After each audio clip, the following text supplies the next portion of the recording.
Good morning, students. How are you all? Hope you all are fit and fine. Students, in our last class video, we were complete the sixth chapter of your English book, The Fool and the Fly.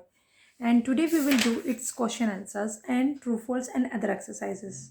Okay, now let's start the exercises and question answers. Yes, beta.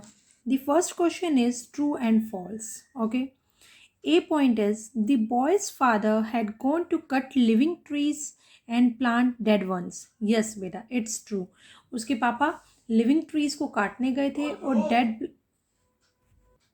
Dead plants जो थे उनको उगाने गए थे. B is the boy's mother was at the market. Yes of course वो market में थी. Selling the winds, हवाओं को बेच रही थी. एंड बाइंग द मून, हवाओं को बेचने के लिए और चांद को खरीदने के लिए. Yes it is also true. वो हवाओं को बेचने और चांद को बेचने के लिए मार्केट गई हुई थी. The boy's father had gone to cut down bamboo to make a fence with them. Yes बेटा, वो लोग बाड़ा बनाने के लिए बैम्बो को पेड़ों को काटने गए थे उसके पापा. ये सच था. The boy's mother was at the market. उसकी मम्मा मार्केट में थी. सेलिंग फैंस, वो क्या कर रही थी? पंखों को बेच रही थी. To buying oil for their lamps, अपने लैम्प के लिए ऑयल खरीदने के लिए. It is also true. So it means the four statements are true. Okay. E point. ओहो, ये क्या हो गया? The fly was sitting on the rich man's nose.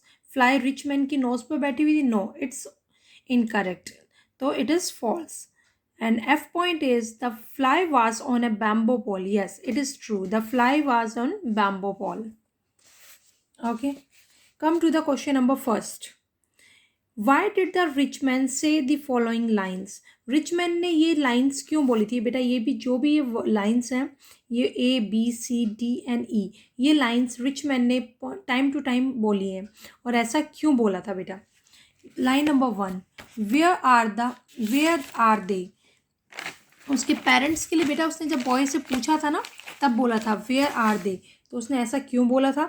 Because when he came home his mother and father were not there, the only child at home.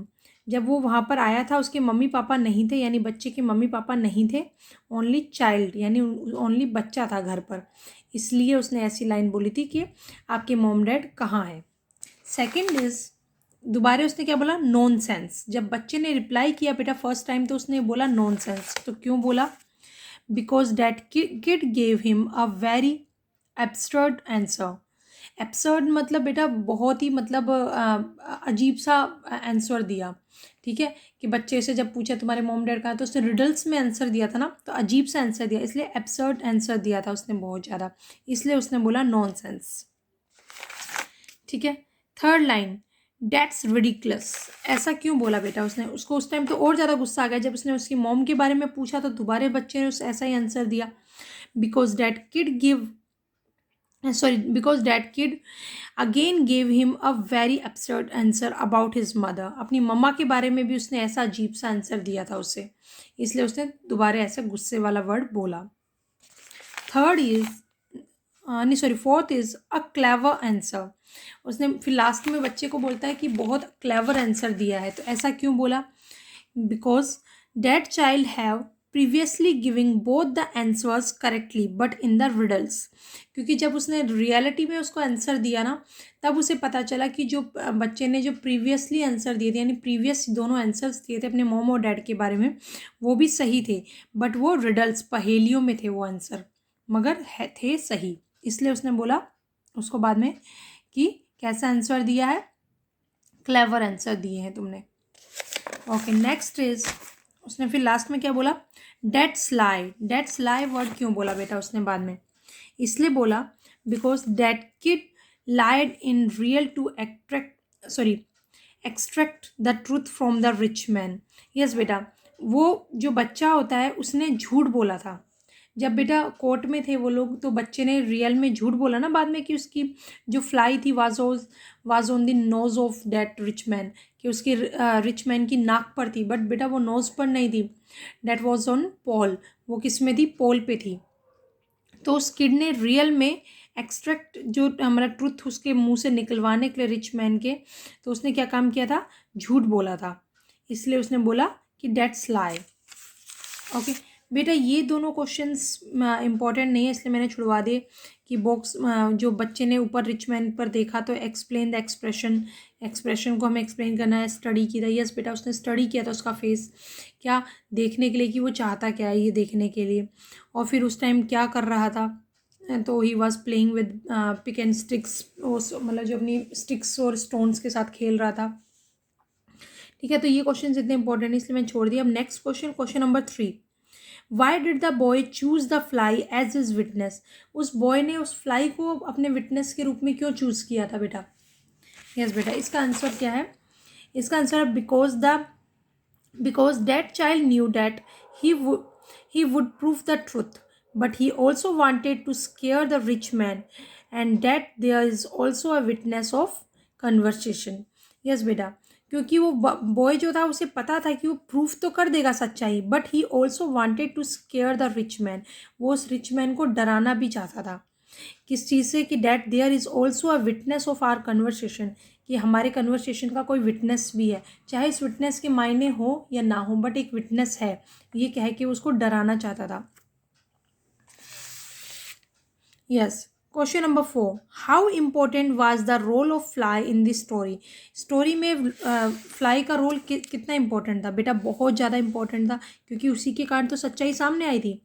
तो इसका answer है the fly played a very important role in this story because the truth came out because of that। जो truth था वो उसी के द्वारा बाहर आया था, इसलिए उसने एक बहुत इंपॉर्टेंट रोल प्ले किया था। Next is, do you ever feel sorry for the rich man, explain. अगर आप क्या उस रिच मैन के लिए सॉरी फील करते हो बेटा, कभी भी नहीं बेटा, कभी नहीं करते। क्यों, no, because he also showed his cleverness, वो भी अपनी चतुराई दिखा रहा था ना, उसने सोचा था बच्चा ही तो है, मैं इसे बेवकूफ़ बना दूंगा, वो अपनी चतुराई दिखा रहा था, अपना एंगर दिखा रहा था, गुस्सा दिखा रहा था, इसलिए उसके लिए सॉरी फील करने की ज़रूरत नहीं है। अगर वो बहुत पोलाइट होता तो शायद हमें उसके लिए सॉरी फील करना पड़ता। Okay, yes, come to the word work, word work पे आ जाते बेटा। यहाँ पर बेटा कुछ वो दिए हुए हैं आप लोगों को, क्या नाम है, वर्ड सर्च करने हम लोग को, कुछ आप लोगों को वर्ड्स दिए हुए, इनका मीनिंग स्टोरी में जो दिया हुआ है उसके अकॉर्डिंग हमें बताना है। एंग्री, एंग्री का मतलब क्या होता है बेटा, गुस्सा, तो यहाँ पर एंग्री का मतलब एनरैग्ड दिया हुआ है। ठीक है, एनरैग्ड मतलब एंग्री। वेरी एंग्री, बहुत ज़्यादा गुस्सा, बहुत ज़्यादा गुस्से का मतलब है पेंसिवली। ठीक है, यहाँ मैंने बी लिखा है, यहाँ मैंने ए लिखा है। ठीक है, ये ए का है, आप लोग लिख लेना, यहाँ पर फिल कर लेना, ये बी का है, यहाँ पर बी फिल कर लेना। ओके, यस, सॉरी हो, बी नहीं, वेरी एंग्री नहीं है, बी तो थॉटफुली है, थॉटफुली का है पेंसिवली, पेंसिवली मतलब थॉटफुली, ये यहाँ का बी है, तभी मैं सोचूँ गलत कैसे हो गया। ओके, सी है वेरी एंग्री, वेरी एंग्री मतलब बहुत ज़्यादा गुस्सा। फ्यूरियस, फ्यूरियस मतलब होता है बहुत ज़्यादा गुस्सा, बहुत तेज वाला गुस्सा। ठीक है, डी, डी क्या है, इन अ रिलैक्स्ड वे। देखो बेटा यहाँ पे मैंने सी भी लिख दिया, ध्यान देना। ठीक है, इन अ रिलैक्स्ड वे, रिलैक्स्ड वे मतलब कि बहुत ज़्यादा, मतलब शांत हो जाना और उस टाइप से।